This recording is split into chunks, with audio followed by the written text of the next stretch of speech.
नमस्कार दोस्तों, आप सभी का top 10 daily current affair series में बहुत बहुत स्वागत है। आज 14 अक्टूबर है और आज भी हम रोज की तरह ही 10 महत्वपूर्ण करंट अफेयर से संबंधित प्रश्नों पर चर्चा करेंगे। तो चलते हैं अपने पहले प्रश्न की ओर। तो आज का हमारा पहला प्रश्न है, कामधेनु दीपावली अभियान नामक देशव्यापी अभियान किसके द्वारा प्रारंभ किया गया। तो ऑप्शंस हैं हमारे पास ऑप्शन है, पहला ऑप्शन है राष्ट्रीय कामधेनु आयोग, राष्ट्रीय कृषि आयोग, नीति आयोग या इनमें से कोई नहीं। तो हमारा जो इसमें उत्तर होगा राष्ट्रीय कामधेनु आयोग। राष्ट्रीय कामधेनु आयोग ने 12 अक्टूबर 2020 को इस अभियान की शुरुआत की। कौन सा? कामधेनु दीपावली अभियान। इस अभियान का जो उद्देश्य है वह इस प्रकार है कि इस बार दीपावली पर गाय के गोबर से दियो और धूप अगरबत्ती इत्यादि का निर्माण करना, लक्ष्मी भगवान गणेश की मूर्तियों का निर्माण करना और उनको मार्केट में बाजार में उतारना। तो ये राष्ट्रीय कामधेनु आयोग की तरफ से शुरू किया गया एक अभियान है। राष्ट्रीय कामधेनु आयोग की स्थापना गायों के संरक्षण के लिए 2019 में की गई थी और इसकी स्थापना जो की गई, राष्ट्रीय कामधेनु आयोग की जो स्थापना है वो राष्ट्रीय गोकुल मिशन के अंतर्गत की गई। राष्ट्रीय गोकुल मिशन का उद्देश्य ये है कि कुछ ऐसे ग्रामों को आइडेंटिफाई करना जहाँ पर गायों का संरक्षण किया जा सके। उन गायों को गोकुल ग्राम के रूप में स्थापित उन ग्रामों में संरक्षित किया जा सके, रखा जा सके और देसी जो गायों की नस्लें हैं उनको उन्नत तरीके से बढ़ावा दिया जाए। तो जून 2019 तक अगर हम देखें तो 4 गोकुल ग्राम बनाए गए, वाराणसी, फोरा, मथुरा और पटियाला में। ये 4 जगहों पर गोकुल ग्रामों की स्थापना की गई है राष्ट्रीय गोकुल मिशन के अंतर्गत। और राष्ट्रीय गोकुल मिशन के अंतर्गत ही राष्ट्रीय कामधेनु आयोग की स्थापना की गई और राष्ट्रीय कामधेनु आयोग ने इस अभियान की शुरुआत की। किसकी? कि दीपावली अभियान, कामधेनु दीपावली अभियान की शुरुआत की। चलते हैं अपने अगले प्रश्न की ओर। हमारा आज का अगला प्रश्न है, किस राज्य ने जल की गुणवत्ता का परीक्षण करने के लिए लैब ऑन व्हीकल्स लॉन्च किया? लैब ऑन व्हीकल्स लॉन्च किया। ऑप्शन है हमारे पास पंजाब, हरियाणा, उत्तर प्रदेश, महाराष्ट्र। तो इसका उत्तर होगा हरियाणा। हरियाणा राज्य ने जल की गुणवत्ता का परीक्षण करने के लिए लैब ऑन व्हीकल्स लॉन्च किया और हरियाणा के पानी की गुणवत्ता में मुख्य रूप से फ्लोराइड, आयरन, नाइट्रेट और क्षारीयता से ये वहाँ का जल प्रभावित होता है। तो इसकी जांच करने के लिए लैब ऑन व्हीकल एक मोबाइल प्रयोगशाला को शुरू किया, जिसमें जल जीवन मिशन के अंतर्गत इसको शुरू किया गया। और ये प्रयोगशाला कैसी है? मोबाइल प्रयोगशाला है। ये चलती फिरती प्रयोगशाला है। एक जगह से दूसरी जगह पर घर घर जाकर या उस क्षेत्र में जाकर वहाँ के जलीय गुणवत्ता की जांच करेगा। और जल जीवन मिशन का जो उद्देश्य है वो 2021 तक प्रत्येक ग्रामीण घर में स्वच्छ पेयजल की उपलब्धता कराना है। और हाल ही में हम देखें तो गोवा भारत का पहला ऐसा राज्य बना जिसने अपने सभी घरों में स्वच्छ पेयजल उपलब्ध कराया। गोवा अपने यहाँ सभी घरों में स्वच्छ पेयजल उपलब्ध कराया। तो हमारा अगला प्रश्न है, हाल ही में फाइनेंशियल एक्शन टास्क फोर्स ने पाकिस्तान को किस सूची में रखा? FATF ने पाकिस्तान को किस सूची में रखा? फाइनेंशियल एक्शन टास्क फोर्स ने पाकिस्तान को किस सूची में रखा? Red list, black list, green list, grey list. तो हमारा आंसर है ग्रे लिस्ट। ग्रे लिस्ट में अभी पाकिस्तान को बनाकर रखा गया है, इस स्थिति में बनाकर रखा है। फाइनेंशियल एक्शन टास्क फोर्स ने अभी हाल ही में घोषणा की है कि पाकिस्तान को संगठन के यानी कि FATF जो ग्रुप है उसमें उसके ग्रे लिस्ट में रखा जाएगा। FATF का जो गठन है वो G7 कंट्रीज़ ने 1989 में 1989 में किया था। और FATF एक अंतर्राष्ट्रीय संस्था है और इसका उद्देश्य मनी लॉन्ड्रिंग, आतंकवादियों को वित्त पोषण जैसी व्यवस्था या अंतर्राष्ट्रीय वित्त प्रणाली को बचाए रखना और उनसे जुड़े खतरों से निपटना इसका कार्य है। तो पाकिस्तान पर इसके जो ये ग्रे लिस्ट में डाला गया है वो इन्हीं कारणों से डाला गया कि एक तो मनी लॉन्ड्रिंग और आतंकवादियों के वित्त पोषण के आरोप पाकिस्तान पर लगातार लगते रहे हैं, जिसको लेकर उसे ग्रे लिस्ट में डाल दिया गया। ग्रे लिस्ट में पाकिस्तान को डाले जाने के बाद जैसे कुछ जो विकास बैंक होते हैं, वर्ल्ड बैंक है या जो IMF है, ये कुछ जो संस्थाएं हैं वो ग्रे लिस्ट में पड़े हुए, जो ग्रे लिस्ट में लिस्टेड जो देश हैं उनको ऋण नहीं देती हैं आसानी से, और उनको जो है ऋण प्राप्त करना बड़ा ही मुश्किल हो जाता है, जो ग्रे लिस्ट में आने वाले देश होते हैं। और इसका मुख्यालय यदि हम देखें तो पेरिस पर फ्रांस में है, और इसके कुल सदस्यों की संख्या 39 है, जिसमें भारत भी एक सदस्य है। भारत 2010 में इसका सदस्य देश बना था। चलते हैं अपने अगले प्रश्न की ओर। तो आज का हमारा अगला प्रश्न है, नेचीफू सुरंग या नेचीफू जो टनल है उसका हाल ही में शिलान्यास किया गया, वह किस राज्य में स्थित है?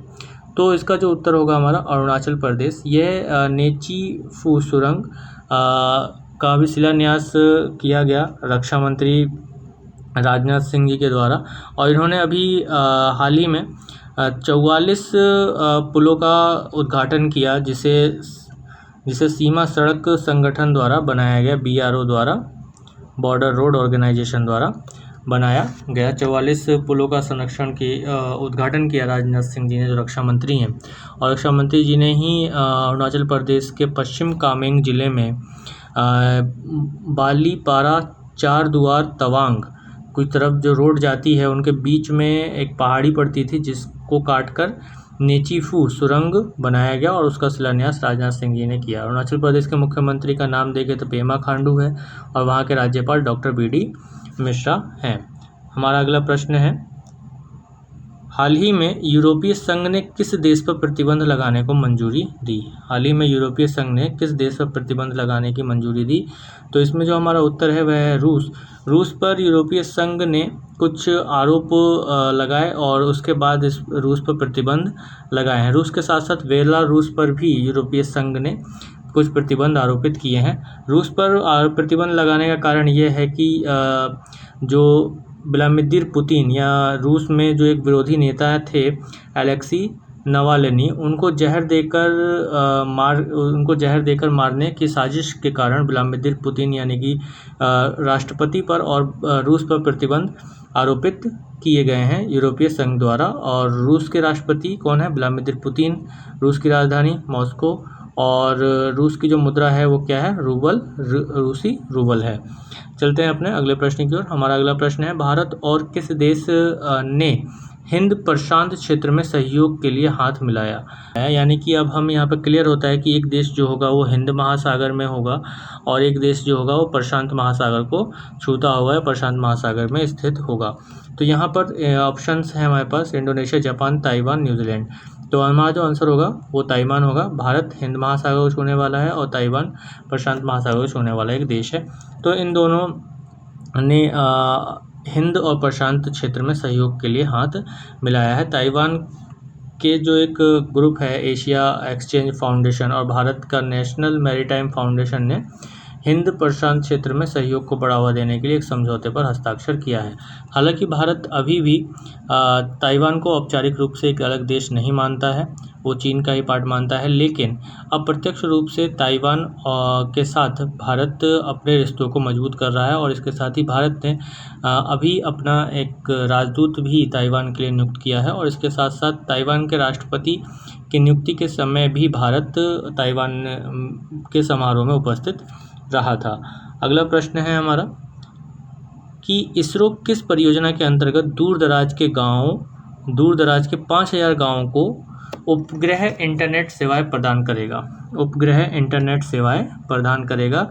तो ऑप्शन है हमारे पास भारत नेट परियोजना, डिजिटल भारत योजना, आकाशवाणी योजना, इनमें से कोई नहीं। तो हमारा उत्तर जो होगा वह होगा भारत नेट परियोजना।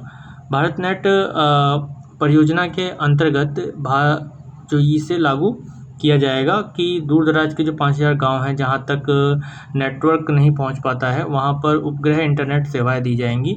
और इसके लिए BSNL ने एक निजी फर्म ह्यूजेस के साथ एग्रीमेंट किया, और इसमें ये एग्रीमेंट हुआ कि ये जो कंपनी है इसरो के संचार उपग्रह GSAT 11 और GSAT 19 का उपयोग करेगी, और उससे नेटवर्क पहुंचाएगी कहाँ तक? जो दूर दराज के इलाके हैं वहाँ तक। जैसे और मुख्य रूप से जो उत्तर पूर्व के राज्य हैं, उत्तर पूर्व के जो पहाड़ी राज्य हैं वहाँ पर इसको लागू करने का प्रावधान किया गया है।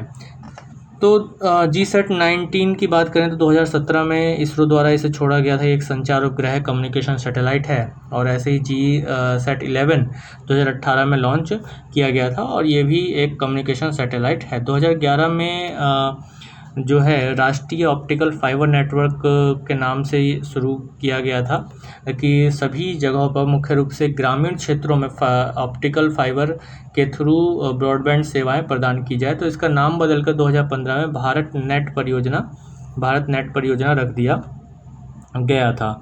2015 में क्या नाम रख दिया गया, किसका? राष्ट्रीय ऑप्टिकल फाइबर नेटवर्क का भारत नेट परियोजना नाम रख दिया गया। इसकी शुरुआत 2011 में हुई थी और 2015 में इसका नाम बदला गया। इस मिशन का जो उद्देश्य है वो यही है कि ग्राम पंचायतों में ब्रॉडबैंड कनेक्टिविटी को बढ़ाना ऑप्टिकल फाइबर के थ्रू। चलते हैं अपने अगले प्रश्न की ओर। तो आज का हमारा अगला प्रश्न है, किस राज्य या केंद्र शासित प्रदेश की कैबिनेट ने राजधानी में ट्री ट्रांसप्लांटेशन पॉलिसी को मंजूरी दी? तो इसका जो उत्तर होगा हमारा वह दिल्ली होगा। दिल्ली केंद्र शासित प्रदेश ने किसी भी योजना के अंतर्गत यदि पेड़ों को वहाँ से हटाने की ज़रूरत पड़ती है तो उनको काटा नहीं जाएगा। उनमें से 80% जो वृक्ष हैं उनका ट्रांसप्लांटेशन किया जाएगा, यानी कि एक जगह से उखाड़ कर उन्हें दूसरी जगह पर लगा दिया जाएगा।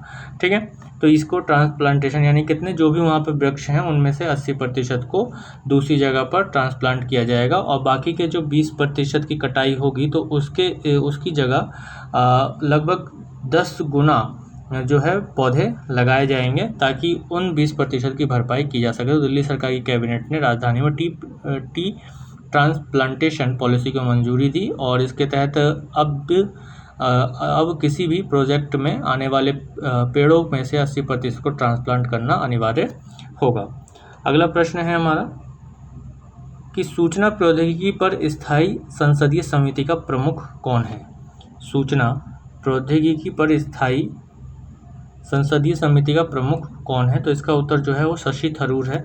शशि थरूर कांग्रेस के सांसद हैं और इन्हें सूचना प्रौद्योगिकी पर स्थायी समिति के ये अध्यक्ष हैं। इस समिति ने ये समिति अभी समाचारों में इस वजह से रही क्योंकि इसने टेलीविज़न रेटिंग पॉइंट्स में हुए जो हेरफेर है उसको उठाने का फैसला किया और जिसे हम TRP शॉर्ट में बोलते हैं। और अभी समाचारों में लगातार बना रहा कि कुछ जो समाचार एजेंसियां हैं, समाचार चैनल हैं, उन्होंने TRP को बढ़ाने के लिए गलत तरीकों का इस्तेमाल किया। तो उस कारण से ये समाचारों में स्थायी संसदीय समिति सूचना प्रौद्योगिकी पर जो स्थायी संसदीय समिति है वो समाचारों में रही। इसके अध्यक्ष कौन है? शशि थरूर। और शशि थरूर कांग्रेस के सांसद हैं। अगला प्रश्न है हमारा, भारत का कौन सा राज्य पूरी तरह से डिजिटल हाईटेक क्लासरूम वाला पहला राज्य बना? ठीक है, डिजिटल हाईटेक क्लासरूम वाला पहला राज्य कौन बना भारत का? हमारे पास ऑप्शंस हैं तमिलनाडु, आंध्र प्रदेश, केरल, कर्नाटक। तो हमारा जो आंसर है वह केरल है। केरल राज्य भारत का पहला राज्य बना जहां पर जो सार्वजनिक स्कूल हैं, सरकारी स्कूल हैं, वो पूर्ण रूप से डिजिटल हाईटेक क्लासरूम वहां पर हो गए हैं। केरल के मुख्यमंत्री पिनाराई विजयन ने राज्य में सार्वजनिक शिक्षा क्षेत्र को पूरी तरीके से डिजिटल होने की घोषणा की और जिसके बाद ये तय हो गया कि केरल देश का पहला राज्य है जिसके सभी सार्वजनिक स्कूल या पब्लिक स्कूल की जो कक्षाएं हैं उन्नत तकनीक से वो लैस हैं, हाईटेक हैं, डिजिटल क्लासरूम हैं और जिसकी घोषणा किन्होंने की? पिनाराई विजयन ने, जो कि कहाँ केरल के मुख्यमंत्री हैं। केरल के राज्यपाल कौन है? आरिफ मोहम्मद खान केरल के राज्यपाल हैं। तो ये 10 महत्वपूर्ण प्रश्न आपके लिए सहायक सिद्ध होंगे और आपको हमारी वीडियो बहुत अच्छी लगी हो तो शेयर, लाइक और सब्सक्राइब करना ना भूलें। धन्यवाद।